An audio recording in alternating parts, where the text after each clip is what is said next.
جب آپ غار حرا میں جا کر خلوت نشینی اختیار کرنے لگے، خلوت اختیار کرنے لگے، اور اللہ جو آپ کو خواب دکھاتا تھا وہ سچا ثابت ہوتا تھا، آپ کچھ سامان لے کر غار حرا جانے لگے، آپ کو تنہائی پسند آ گئی اور آپ کئی دنوں تک اس غار حرا میں بیٹھ کر آرام کرنے لگے، اللہ کو عبادت، اللہ کو یاد کرنے لگے، اللہ کی عبادت کرنے لگے۔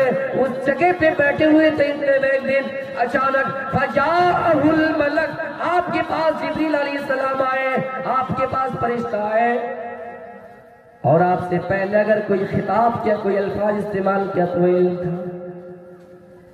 اقرا بسم ربک الذی خلق۔ آئیے علم کے بارے میں ایک اور واقعے کی طرف تمہیں لے کر چلتے ہیں۔ ہم اور آپ اچھی طریقے سے جانتے ہیں کہ کائنات کا آغاز اگر کسی چیز سے ہوا تو علم سے ہوا۔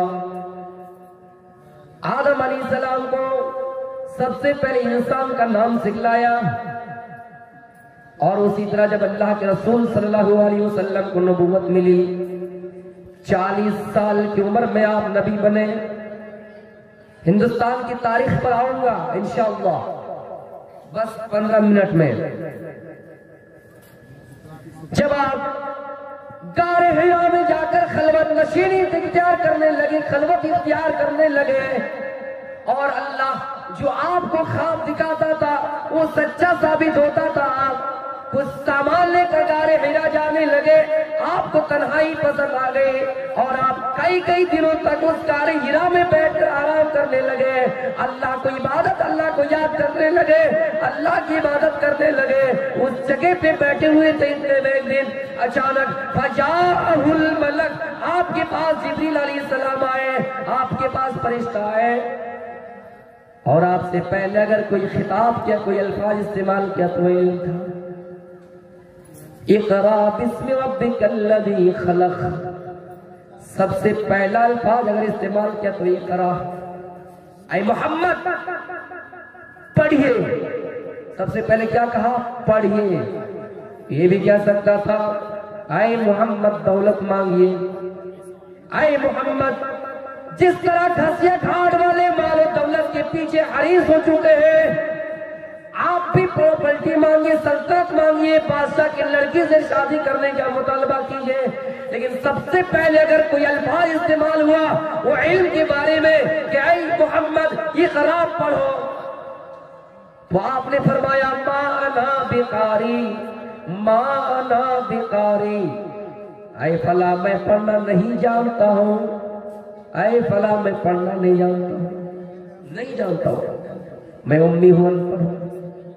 یہاں اللہ کے رسول کا یہ جملہ ہے کہ میں ان پڑھ ہوں، لیکن ہمارے کچھ مسلمان بھائی یہ کہتے ہیں کہ نہیں، بہت سے لوگ اپنی ماں کے پیٹ میں 10 پارہ حفظ کر دیا تھا۔ قرآن کی دلیل ہے کہ کوئی بھی انسان اس دنیا میں سیکھ کر نہیں آتا ہے، اور ماں کے پیٹ میں کیسے 10 پارہ حفظ کر سکتا ہے؟ صرف من گھڑت اور جھوٹی روایت ہے۔ کوئی اگر دعویٰ کرتا ہے ماں کے پیٹ میں 10 پارہ حفظ کر کے آیا، میں بھی بچپن میں یہ سنا کرتا تھا، اور لوگ کہتے تھے کہ اے میری ماں، لوگ کہتے تھے اے عورتوں، قرآن کو زیادہ سے زیادہ پڑھا کرو، تمہارا بچہ پیٹ میں اگر بڑا ہوگا تو پیٹ کے اندر ہی قرآن حفظ کر لے گا۔ لیکن ایسی کوئی صحیح روایت نہیں کہ ماں کے پیٹ سے کوئی سیکھ کر آیا۔ اگر سیکھ کر کوئی آتا تو جناب محمد رسول اللہ صلی اللہ علیہ وسلم سیکھ کر آتے۔ آپ نے فرمایا نہیں، میں پڑھنا نہیں جانتا ہوں، ما انا بقاری، ما انا بقاری۔ 3 مرتبہ آپ نے وہی الفاظ کہا، ما انا بقاری۔ جبریل علیہ السلام آپ کو دباتے رہے، پھر کہا پڑھو، آپ نے کہا ما انا بقاری، پھر دبایا، پھر کہا پڑھو، 4تھی مرتبہ ساتھ ہی ساتھ اقرا بسم ربک الذی خلق۔ تو میرے بھائیوں، سب سے پہلے اگر علم وہی کا آغاز ہوا تو علم سے ہوا۔ اس کے بعد آپ خوف کھائے ہوئے تھے، اس کے بعد آپ ڈرے ہوئے تھے، دوڑتے ہوئے اپنے گھر کی طرف گئے، خدیجہ رضی اللہ تعالیٰ عنہ کے پاس گئے، جو ہماری اور آپ کی مائیں ہیں، امہات المومنین ہے۔ میرے پیارے ساتھی اس کے پاس گئے اور جا کر یہ سارا ماجرا سنایا پہلے کہا زملونی زملونی، مجھے کمبل اڑا دو، مجھے کمبل اڑا دو، فزملوہ، آپ کو چادر اڑا دیا گیا، آپ کو کمبل اڑا دیا گیا۔ پھر آپ نے سارا ماجرا خدیجہ رضی اللہ تعالیٰ عنہ کے سامنے بیان کیا۔ خدیجہ کا ایک ہی جواب، اے محمد آپ کے ساتھ اللہ بھلائی کرے گا، آپ کو اللہ رسوا نہیں کرے گا۔ خدیجہ رضی اللہ تعالیٰ عنہ نے آپ کو تسلی دلائی۔ لیکن اس زمانے کی ہماری عورت کی بیوی ہوتی کیا کہتے ہیں، کہا تھا میں گھسیے گھٹ مت جاؤ جلسہ سننے، راستے میں کچھ اگر پریشانی آ جائے، کوئی بائک ایکسیڈنٹ کر جائے یا کہیں کسی کی چپل چوری، کچھ اگر معاملہ پیش آ جائے گھسیے گھٹ میں، تو گھر میں جا کے بیوی سے اچھی بات سننے نہیں ملے گی۔ یہ میرا دعویٰ ہے، تجربہ نہیں، لیکن جانتا اتنا ہو کہ آپ کو اچھی بات سننے نہیں ملے گی۔ بولے گی منع کیا تھا نا کہ گھسیے گھٹ مت جاؤ، لیکن اللہ کے رسول کو تسلی دلا رہے ہیں۔ خدیجہ رضی اللہ تعالیٰ عنہ تسلی دلا رہے ہیں، اے رسول، اس وقت رسول نہیں بنے تھے، اے محمد، اے میرے ساتھی، اے میرے جیون ساتھی، آپ کو اللہ رسوا نہیں کرے گا۔ اے محمد، آپ کو اللہ کیسے رسوا کر سکتا ہے جبکہ آپ یتیموں کے سروں پہ ہاتھ پھیرا کرتے ہیں، آپ کے بارے میں قریش گواہی دیا کرتے ہیں کہ قالوا ما جربنا علیک الا صدقا، قریش کی گواہی کہ آپ سچے بولتے ہیں، آپ ہمیشہ سچ بات بولتے ہیں، آپ کسی کی امانت میں خیانت نہیں کرتے ہیں۔ تو اے محمد، آپ کو اللہ کیسے رسوا کر سکتا ہے، آپ کو اللہ کیسے ذلیل کر سکتا ہے؟ میرے بھائیوں، یہ معاملہ ورقہ بن نوفل کے پاس لے جایا گیا۔ خدیجہ رضی اللہ تعالیٰ عنہ اپنے چچا زاد بھائی کے پاس لے گیا اور یہ ماجرا سنایا۔ انہوں نے جو پیشین گوئی کی اور انجیل میں پڑھا تھا کہ اے محمد، آپ کے پاس وہی فرشتہ آیا تھا جو کبھی موسیٰ کے پاس آیا کرتے تھے، جو کبھی نبیوں کے پاس آیا کرتے تھے، آپ کو اللہ رسول بنائے گا، آپ کو اللہ نبی بنائے گا، آپ بالکل ڈریے مت، گھبرائیے نہیں۔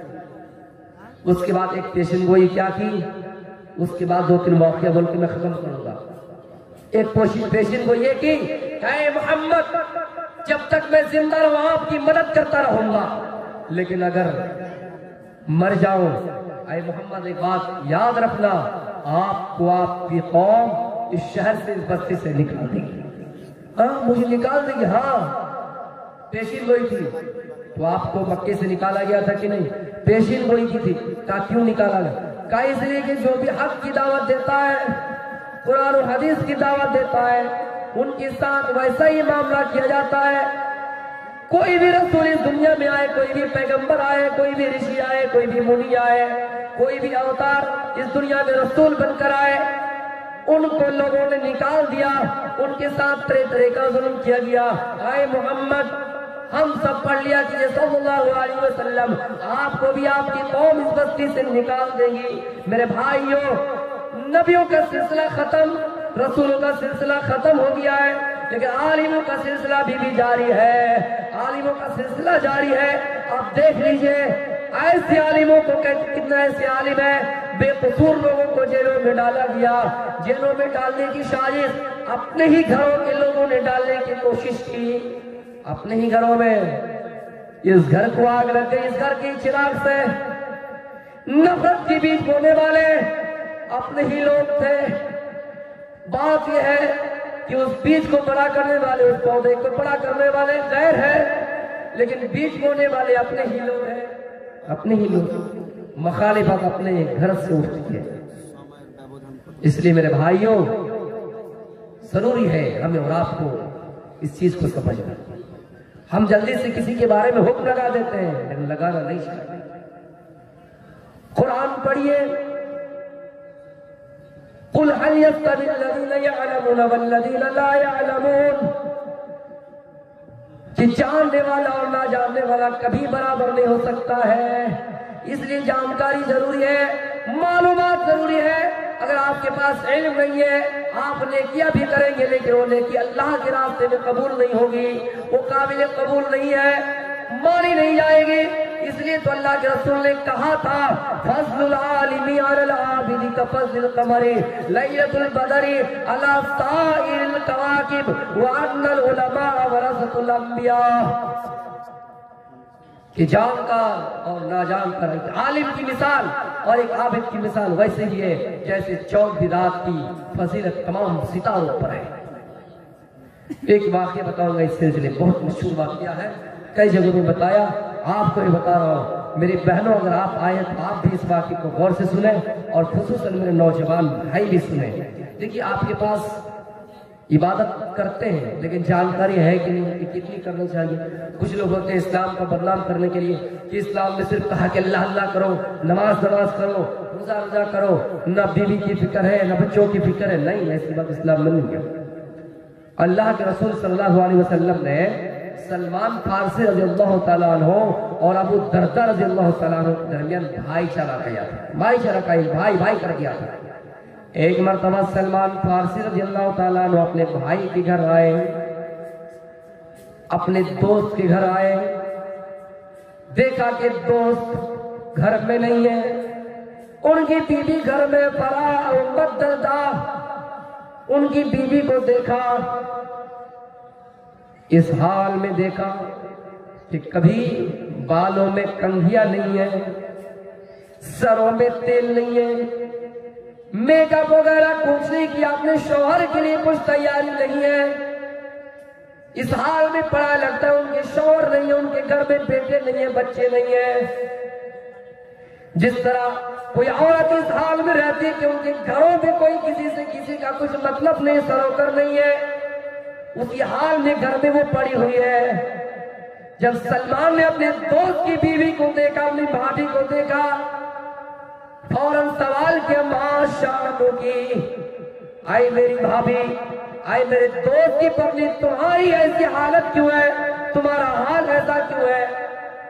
ان کا جواب تھا، فَلَيْسَ لَهُ حَاجَةٌ، اے سلمان، میں میک اپ کس کے لیے کروں، میں پاؤڈر کس کے لیے استعمال کروں، میں بالوں میں کنگھیاں کس کے لیے کروں، میں سروں میں تیل کس کے لیے لگایا کروں، میں آرستہ و پارستہ کیسے رہوں، زیب و زینت کیسے اختیار کروں؟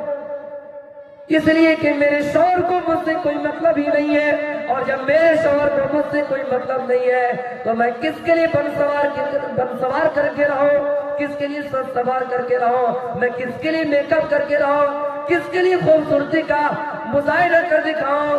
آئے میرے شوہر کے دوست، اس لیے میں ایسا کر رہے ہوں، نہ سروں میں تیل لگاتی ہوں، نہ بالوں میں کنگھیاں کرتی ہوں۔ ان کو کچھ مطلب نہیں۔ اچھا ایسی بات ہے تو وہ کرتے کیا ہے؟ جواب ملا، اور رات میں نماز پڑھتے ہیں، دن میں روزہ رکھتے ہیں، زندگی بھر روزہ رکھتے ہیں اور پوری رات نماز پڑھتے ہیں۔ اچھا ایسی بات ہے۔ فَصَنَا لَهُ طَعَامًا فَجَاءَ ابو دردہ ان کے گھر میں آئے اور دونوں کی ملاقات ہوئی، سلام کلام کیا، پھر کھانا پیش کیا گیا، کہا کھانا کھا لو، کہا انی صائم، میں روزے سے ہوں، میں نہیں کھا سکتا۔ میرے بھائیوں، دونوں نے عشاء کی نماز پڑھی اور پھر سو گئے۔ یہ سلمان دیکھنے کے لیے دیکھے یہ اپنی بیوی سے ملتا ہی یا نہیں۔ میرے بھائیوں، تہجد کی نماز پڑھے، تہجد کی نماز پڑھی، تہجد کی نماز پڑھنے کے بعد یہ پھر اپنے دوست کو سمجھانے لگے، آئے میرے دوست، تمہاری بیوی کی شکایت یہ آئی ہے کہ تم اپنی بیوی سے مطلب نہیں رکھتے ہو، تمہاری بیوی جو کہتی ہے تم اپنی بیوی کی بات سنتے نہیں ہو۔ اے میرے دوست، کیا مطلب ہے؟ ٹائم ختم ہو رہا ہے۔ اے میرے دوست سنو، جس طرح اللہ چاہتا ہے کہ تم نماز پڑھو، اسی طرح تمہاری بیوی بھی چاہتی کہ تم اس کا حق ادا کرو، تمہاری بیوی بھی چاہتی کہ تم اس کی خواہشات پوری کرو، تمہارے گھر میں مہمان آ جائے تو تمہیں اس کی بھی دیکھ ریکھ کرنی چاہیے۔ اِنَّا لِعَيْنِكَ عَلَيْكَ حَقًّا، تمہاری آنکھ کا بھی تمہارے اوپر حق ہے، یعنی پوری رات تم نماز نہیں پڑھ سکتے ہو، تمہارے جسم کا بھی تمہارے اوپر حق ہے۔ اِنَّا لِبَدَنِكَ عَلَيْكَ حَقًّا وَإِنَّ لِجَسَدِكَ عَلَيْكَ حَقًّا، دونوں الفاظ استعمال ہوا ہے، یعنی تم اپنے جسم کو تکلیف صرف نہیں دے سکتے ہو، زندگی بھر روزہ نہیں رکھ سکتے ہو۔ میرے بھائیوں، صرف یہ ایک دن روزہ اور ایک دن لاغ اس طرح کر سکتے ہو، اس طرح کر کے سمجھایا تاکہ بیوی کا بھی حق ہے جس طرح اللہ کا حق ہے کہ تم نماز پڑھو، اسی طرح تمہاری بیوی کی بھی تمہارے اوپر حق ہے۔ تمہارے گھر میں مہمان آ جائے ان کی بھی دیکھ ریکھ کرنی ہے۔ یہ معاملہ اللہ کے رسول کے پاس دونوں گئے، ماجرا سنایا، آپ نے فرمایا صدق سلمان، سلمان نے بالکل سچ کہا ہے۔ ہمارے سامنے مفتی صاحب آ چکے ہیں، میں ادب کے خلاف نہیں کرنا چاہتا ہوں۔ انشاءاللہ آپ سے امید کرتا ہوں کہ آپ نے ان باتوں کو سمجھ گئے ہوں گے، اور اللہ تعالیٰ سے دعا کرتا ہوں کہ اللہ تعالیٰ ہم سب کے اس پروگرام کو کامیاب فرمائے۔ جو بھی بات ہم اور آپ کہہ رہے ہیں اگر اچھی ہے اللہ اس کو قبول فرما، اگر مجھ سے کوئی خطا ہوئی ہے آپ مجھے معاف کریں۔ وما علینا البلاغ المبین وآخر دعوانا الحمد للہ رب العالمین۔ السلام علیکم ورحمۃ اللہ وبرکاتہ۔